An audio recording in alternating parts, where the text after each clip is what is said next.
Good morning, good afternoon, good evening, and good night. Welcome to the Fly With Us podcast. This podcast is bringing the art of conversation, self love, self care, mental health care and protection, life lessons, love lessons, and everything in between. Today, we're going to talk about financial freedom. I'm Lady Bounce. And I am Picket Fence. Today's mindfulness minute is called Begin Again. Whatever happens, nothing is final. The world is reborn with every moment. I am thinking of a children's song with a repetitive lyric. Poor old Michael Finnegan, begin again. But maybe Michael actually had quite a lot of luck for getting so many chances to start over again. And all of us are lucky too. For each time something bad happens, we get to start over. Sometimes the renewal comes in a form of material circumstances, but it may also be change in a disposition. The same event viewed from a slightly different angle can be either catastrophic or a gift, or sometimes a little of both. Maybe you woke up today on the wrong side of the bed. Feel that frustration now in your chest and in your head and cramped, tense feeling. Breathing deeply and straightening your spine, set aside that uncomfortable thoughts and feelings. Breathe into the possibility of fulfilling of a new direction, something light, peaceful, and satisfying. Word up. Word up. And joining us today, a very, very special guest who is going to help us get ourselves together today. I know it's only 30 minutes, but she is going to put us on the path to getting your financial life together. Give it up for Saran Baker. And Lady Bounce, break down all the many things the Saran is. Okay, so let me see. First of all, I once again I say this a lot. I see where I went wrong in my life because dang, my resume don't look like this. But she is a speaker, a life coach, an expert in her field. She gives workshops and seminars to local organizations, churches, and students about budgeting, college planning, tax-free retirement, understanding life insurance. And she's got a new type of insurance that I've never heard of before that I can't wait to ask about. So just hold that. Let's see what else. She's been to college a few times. She's got some degrees. In her personal life, in her free time, she is a member of AKA. Okay, pink and green. Pretty pretty. Anyway, she's a community activist and community servant. She serves on the boards of many nonprofits. She served family and youth for over 35 years, working with the charities of Prince George's County. And that's in Maryland, right? That's like Yes. that fancy neighborhood. Okay. Yes. All right. So currently you live in New York, which we like that. So now we got a place to come visit. Welcome to the show, Miss Baker. Let's talk about this money. Let's get out of debt. Let's get our financial house in order because I see that that's what you love to do. So let's talk about it. Listen, I talk Definitely. about it all day. I love it. So I'm happy to be here with y'all tonight. Or today. Good afternoon, all day, night, evening, morning, Right, whatever that was. wherever you catch it. All right. So starting off, what is a person, say a person like all of us have been to college. Mm-hmm. And of course, college always or usually gets you wrapped up in some type of debt. How can someone start climbing out of that debt? 'Cause especially with today's times where you have a lot of people after you go to college, in a lot of cases, you don't even get a job in your field. Mm-hmm. And it can be strenuous to work a job and try to pay on that loan along with your regular bills. Yeah. So actually, I'm on a task force where we work with students specifically from HBCUs, but you could have gone to a non-HBCU where we talk to them about plans to get out of debt because statistically, our melanated people come out with way more debt than non-melanated folks. That's the first thing, right? We just don't have the same resources when it's time to go to school. The big thing now, because of all the CARES Act money and all these things, is to go ahead and apply for an income-driven repayment plan. Go ahead, if you work for a nonprofit or a government agency, apply for the loan forgiveness. It's not the plans that they were 20 years ago. Make sure that you start to pay because they are really also, when we go back, because the moratorium, the forbearance, all that ends August 31st, 2022. That's in 30, not even 30 days, the end of this month, right? And so you want to do that. The other thing is, and this is the part you probably don't want to hear for many of us, you might need to make some more money so that you can pay them off, right? Sometimes that's the answer to debt. You know, I can put you in programs, I can put you on a specific budget, I can show you how to do it. But when we start looking at numbers and adding them up on paper, not in our head, we'll see where our money is going, and we'll see what we don't have, and we'll be able to have a reality check that says, at the end of this budget, I have $0. Or at the end of this budget, with just what, you know, I wrote down or we put into a spreadsheet, I'm negative $500, you know, if I start making these payments or whatever. Don't get discouraged, right? The thing is that the budget is a check. It's like the check oil light on your car. It doesn't mean the car's going to stop running. It just means it's time for you to check it out and maybe make a pivot and do something else. So hopefully that helps. But I do help people with programs and things like that, do a full evaluation to see what we can do to actually get you into a plan to get you out of debt. And the challenge for those of us, those Gen Xers, the challenge is paying those student loans off and still putting money away for retirement if we plan to retire, or having that money available. Because if you got, say, $100,000 in student loans, and you're busting your buns paying $100,000 in student loans, but you're not putting $100,000 in your retirement, you're losing that money. Well, I put people in the system where it'll do it simultaneously and take you through and recycle the money in a different way than we've ever heard of before, that we've ever done it before, because it just is. I'm actually doing a live on it tomorrow at 8:30, but y'all come. I'm gonna be there, because as you were talking, I was thinking like I have a decent job. I am an educator, so I'm using my degree that I went to school to get. However, I have been in an income-based repayment plan kind of situation where I don't even have to start paying it back until I start making a certain amount of money. Right. Well, being in special education, I'm never gonna make that. So for the moment, I'm safe. However, I don't want to just be safe. I really want to, you know, pay off this debt and get rid of it. I know I'm like millions of other Americans, you know, who have student loan debt that you can't pay back, but you really want to pay it back. And then there are some people who have the debt and don't care about paying it back. I'm on the other side. I have the debt. I want to pay the debt back, but I cannot pay the debt back. I now have my our own daughter is going to college and she leaves next week. So we have come up with a loose plan to be able to support her and maybe not have her take out so many loans. But in the meantime, we still have to live. Yeah. So I mean, like when I was just listening to you, like all of that is so real. And we looking at each other going, hey, how we gonna do this? How we gonna, you know, how we gonna figure this out? And then I made a joke about, you know, like starting a OnlyFans or something, but I'm like, I don't even got nothing to offer, so OnlyFans ain't even in my future. Because listen, we all got something to offer on OnlyFans. You never know. Well, I got funny faces. It's about all I can offer on OnlyFans. We should be talking about that in front of your husband. Nah, it's cool. I'm getting one too. Look me up. It's gonna be Mr. Snuggles. Mr. Snuggles. We all gotta work here. But right, I like the Mr. Snuggles, and then I'll just be your manager. How about that? that might work. Okay. But seriously, so you know, you're like millions of others. So here's the thing, and I said this a few different times in different places, but the student loan debt amount is about $1.6 trillion, right? Wow. And the T is like there, but if we can really fathom what $1.6 trillion is, let me give you an example. And you can actually Google it; it'll come right up. If you were to spend $1 million a day, every day of your life, it would still take you 2,500 years to spend $1 trillion. Oh my goodness! Because just the compound interest alone, even at like 1%, a small percentage, is going to be more than what you've spent in that month.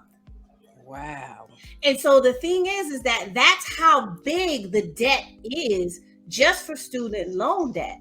Well, and then you take that 1.6 trillion and you flip that around and say that Well, 50 to 60% of that belongs to melanated community, those in the melanated community. And like in your example, when you explained your daughter's going to school and then you still had student loans and things like that. So what's happening is a different kind of financial sandwich, because now you got your student loans, your kids' student loans, you're trying to figure out retirement. You're trying to keep your kids out of the same student loan debt you're in because you already know the pain of it. But what it really is doing is eating away at your potential generational wealth.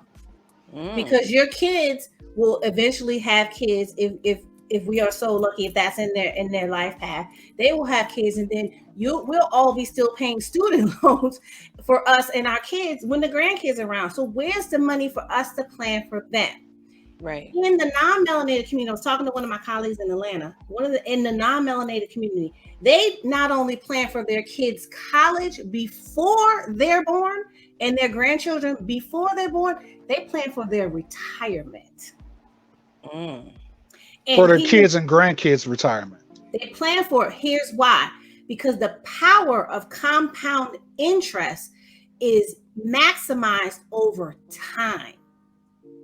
Time is the biggest factor in compounding interest. So the more time you have with your money in the right type of accounts at reasonable interest rates over a longer period of time, you're going to have money. That's why we can't catch up to the Rockefellers, to the Rothschilds, to Warren Buffett, to the Buffetts, to even the Trumps, because their money's been compounding for 200 years in some of these families. Well, we didn't have that for a variety of reasons. We won't go into that, but just to kind of give you the idea of kind of what we're up against is really the financial revolution that we need at this generation, where our forefathers and foremothers, they fought for us to get to this point. Well, now we got to fight the financial fight.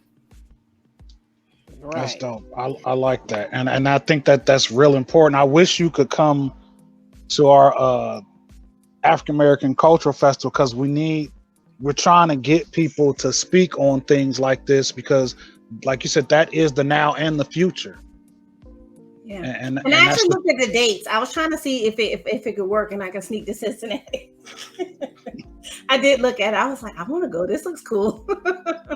Yeah. But after the festival, we're going to start having a lecture series, and I'll be in touch with you about that, because it's something that that really needs to be talked about. We don't talk about it. I know that when you think about like my parents, they were always in debt, and not even college debt. They just struggled. They worked. My mom worked 2 jobs, had a side hustle to get us out of the hood. But then we still were in debt because we were out of the hood, but we were paying more money because we were out of the hood. Mm-hmm. So it's like no money was building up. It was like you worked so hard to get money to live in a better place. Yeah. But you're still not working hard enough to acquire some future money. Right. And a lot of it is our mindset, right? And that's why I love the podcast. I listen to a few of the Fly With Us podcast too. And the thing is really about our mindset. We don't have the same mindset about money that have been taught in other communities, just because we were at a disadvantage because of historical things that were out of our control, right? Mm-hmm. And then if you did not end up in one of the more affluent African-American or melanated families who did get access to some of that information and were able to kind of transfer it. And then when we were desegregated and all the community moved, all the doctors, the lawyers, and the people who were in a different space, they moved out of the neighborhood with the janitors and the working class folks. They moved on up, as they said on the Jeffersons, that took away that knowledge base that would have been shared with the whole community. Not saying desegregation was bad, but it did have an impact on us as a community, right? Because we were all together. It didn't matter if you were the president or something and you were Black, you had to live in the same neighborhood with with everyone. And so that benefited everyone, because all the doctors' kids were playing with the school teachers' kids and the janitors' kids and the maids' kids. We were all together in those communities. But when we split it up, now we started having our less fortunate communities, and just kind of all the fights that we had to go through. But the knowledge is there now. So that's one of the things that's my mission, is to educate. So what's the first step for someone that has been just getting by?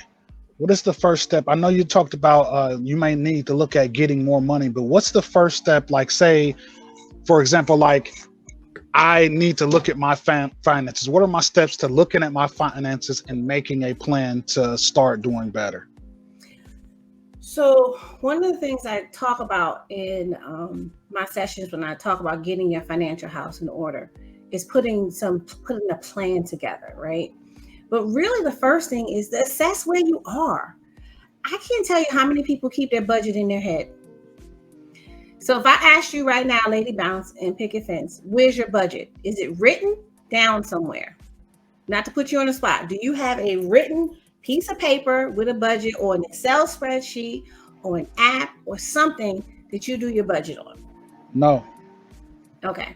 99% of the people who may or may not be where they want to be financially don't have a budget, right? And they don't have a plan. Now, don't get me wrong. There will come a time, if you start to do it and you start making money moves and using the money as the right tool, as the right type of energy and tool to grow, that you may not have to worry about a budget when you get big dollars. But when we are working class, and we're middle class, upper class, and we're working, we need to know where all our money is coming from and where it's going, right? I sat with some clients this week who, I did some programs for them. They're like, I want to go back and look at my budget again. All right, well, let's get on. So pulled up a little spreadsheet. I used the exact template that I use for my own budget. And I started putting all the numbers in, with the client and going through everything. Because she was like, I don't know what's going on. I can't figure out why I don't have any money. And so we kind of went through the budget, and she had all this extra money at the end of the budget. She's like, but I don't understand. I never have this money, right? Turns out she had some expenses she had not mentioned because she was running a business and she didn't include that in the budget. Because she's like, oh, that's personal. But the thing is that when we start to look at in totality, then we're like, okay, well, if my business, if this costs me money, so let's say Fly With Us, if Fly With Us costs you money and it's not included in whatever income source, coming out of whatever income source you're using, then you're not really fully accounting for it. And so we count this money in our head, and then we're looking at our bank account, we're counting in our head, all right, well, there's $500 left in here. I think I got 1, 2, 3, 4, 5 bills left. You really don't know. But if you have a spreadsheet and you go through and you pay your bills and you check it off, then you can see, okay, all right. It may not always line up, but you know what's going on. You know what you paid, what you didn't pay. You know what you should have left. And then you can check yourself. You can't check yourself if you don't know. Well, I will say, while we don't necessarily write it down, there is a plan, but there are some things like you were mentioning when you're, talking about the person you sat down with, like that's us. So there are certain bills that a typical person has that we currently don't have. So then we look at ourselves and go, okay, well, we don't have this bill. How come we don't have any extra money? And then the answer is always because this bill went up, or that bill went up, or gas went up, or, we're spending more at the grocery store now because food went up. So in theory, we're looking like, okay, well, we don't have this particular bill. Where's our money at? Because we still don't be having none. I mean, we have enough, but and then still trying to live and date and hang out and have fun times. Yeah, so I definitely can see how if you're not actively writing it down, it is easy to spend money that you don't even realize that you could be, saving or redirecting. Yes, and that's the key. You said something important, redirecting, because when we know better, we do better. I'm going to tell you a funny story. I was pulling this spreadsheet. They actually discontinued it. There was this thing called Money in Office 365 where you could go put your account information in, and it will pull all your expenses from your credit cards, your bank accounts, everything. Will pull it right into a spreadsheet for you. Oh, wow. and you could categorize it, right? And so I did it at the end of 2021. When I finished doing it, I said, I spent $361 at Chick-fil-A. I'm never going back. Now, mathematically, it's like maybe 30, 50, 60 bucks a month I spent, or so 30 to 50 bucks a month I spent at Chick-fil-A. But when I saw it, I said, I don't want to spend that kind of money at Chick-fil-A. Right. Nothing against Chick-fil-A. I love chicken. I love Chick-fil-A, and I like Chick-fil-A sauce. But do I want to spend almost $400 a year on it? Right. So I got to question myself about it. And that's what having a budget will help you do. Now, that little tool, I'm sorry they kind of did away with it, because I would tell my clients, listen, go sign up for money, pull it, and let's look. Because it just kind of gives you the mirror of what we're doing, because we don't think about the unconscious spending that we're doing. And it's not bad and it's not good. It just is one of those. It just is what it is. Yeah. But if you consciously, when you get paid, even if, if it's bi-weekly, monthly, the 15th and the 30th, the 1st and the 15th, or whatever, if you know that that's the day you get paid, and you plan that, okay, well, I'm going to sit down, I'm going to look at the budget, and I'm going to make sure these automatic things go out. And then if we know groceries are high, because inflation is a silent wealth killer, we go ahead and raise the budget for the groceries, and, just kind of work it out that way. But it helps you. Now, you had asked a specific question about putting the house together. The other thing, and you mentioned this a little earlier, Lady Pounce, the next thing I always tell people is get life insurance. Because if anybody dies, that income goes away, period. That's number one. And I say it without flinching, and I say it as a matter of fact, because it's true. Right. And I don't mince my words when it comes to it, because not having life insurance is definitely one of the things that hurts our communities the most, because the next thing you see is a crowdfunding request, and we're just trying to figure out how to do the celebration for our loved one, and we haven't thought about that loss of income for that household forever. Mm-hmm. Right. And if we do what we need to do while we're young enough and healthy enough, because those are the two things that are the credit for you in life insurance. Only a few life insurance companies actually check your credit. But if you put it in place for you and your children, then you'll have money so that you don't have to have an emotional crisis and a financial crisis. Right. Mm-hmm. Because your kids don't have to lose their home. The husband or the wife don't have to take another job, and then the kids lose the other parent because the other parents overworking themselves trying to maintain, or doing all the things that we do to try to make our kids comfortable if something happens, right? But that's the number. That's the second thing. Do your budget, and in that budget, we figure out how to make sure that every member in the household is covered. Now, the other catch is because in our communities, we end up helping out a family member, is making sure you tell your other family members to get it too, because you could be doing all the right things, and then Ray and them, something happened, and now we got to figure out how to help Ray and them. You know what I'm saying? Mm-hmm. And then I have a coworker like that right now. Like she's a single woman. Her daughter is grown and out of college and making her way on her own. And whenever I tell her that, hey, we're going to have this event, you should come out, or, we're going to do this, and it's only like $5 to get in. She's like, oh, well, I don't have any money because, I'm helping out a lot of my family. So I never have money for this, and I never have money for that. And I'm thinking to myself, slightly jealous, like, wait a minute, your daughter's grown, you all by yourself, and you still don't have no money? Like, come on, sis, what are you doing? But she's one of those people. If somebody calls, auntie is on the way. Auntie got the money, or, cousin is going to show up. And I'm like, you can't do that.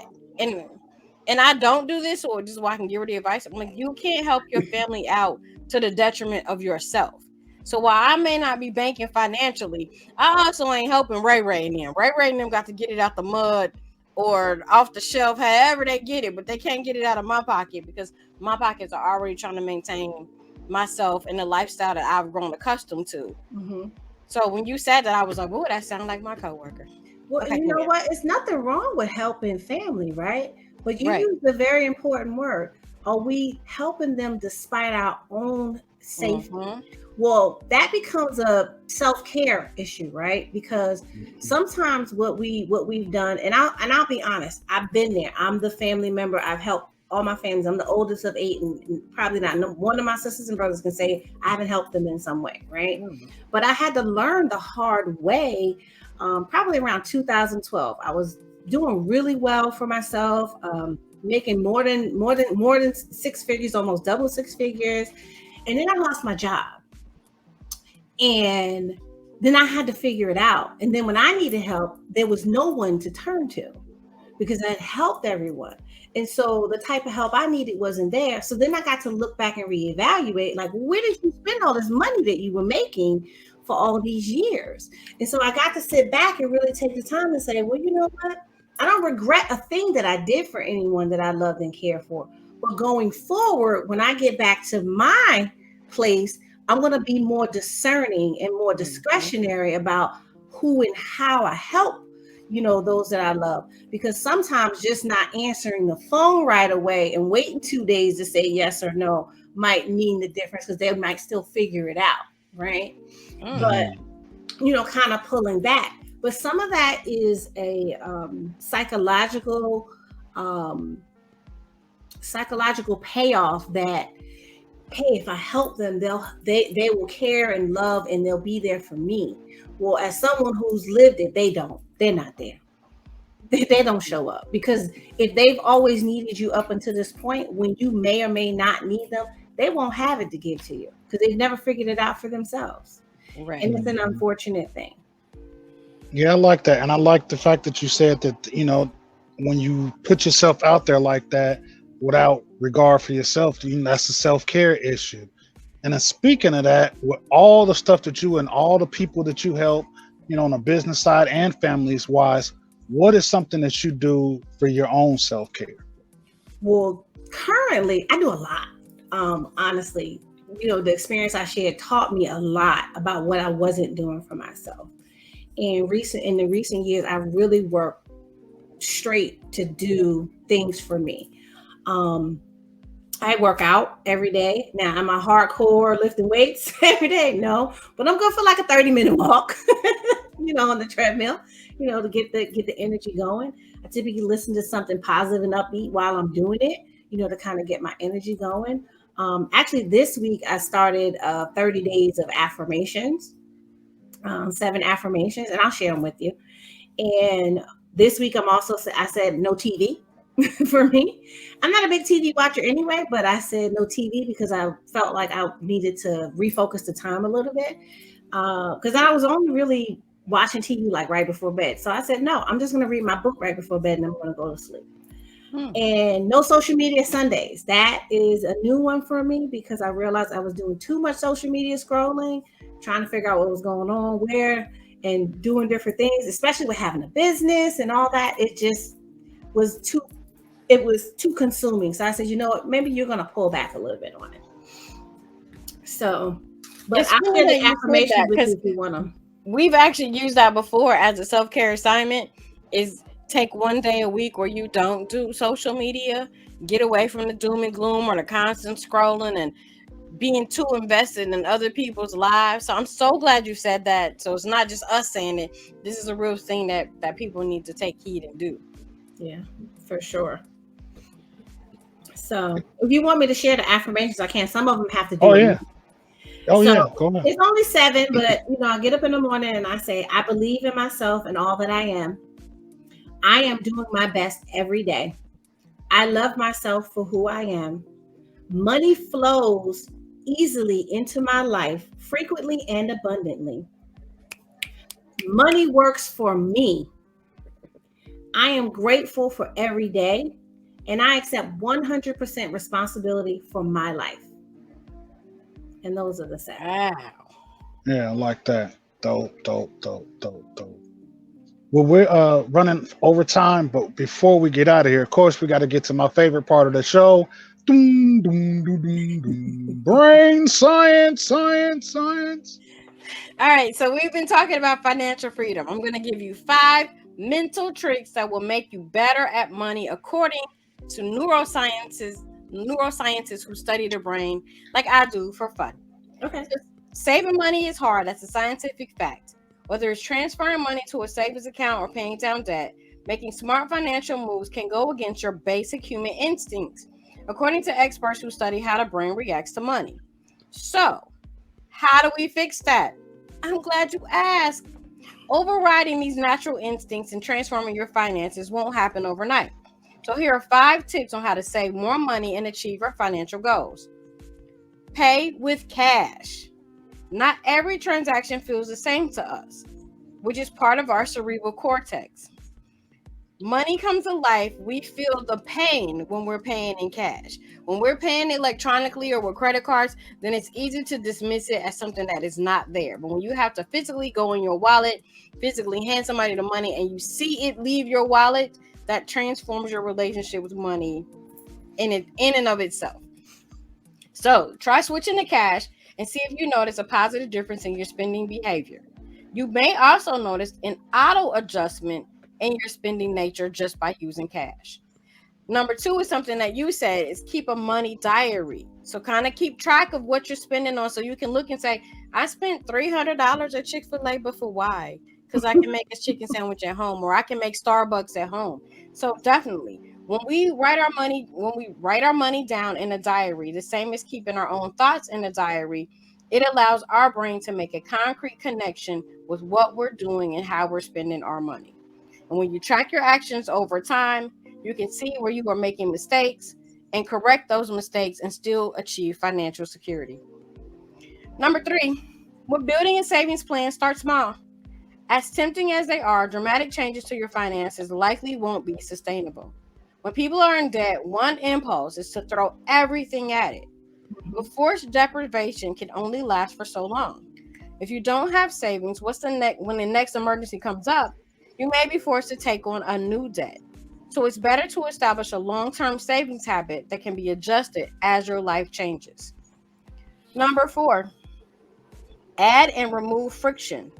Friction is a term used in behavioral finance to indicate speed bumps during an experience. Things like manually entering your credit card number onto an online checkout page versus having it saved. That friction can be used to your advantage when it comes to reaching your financial goals.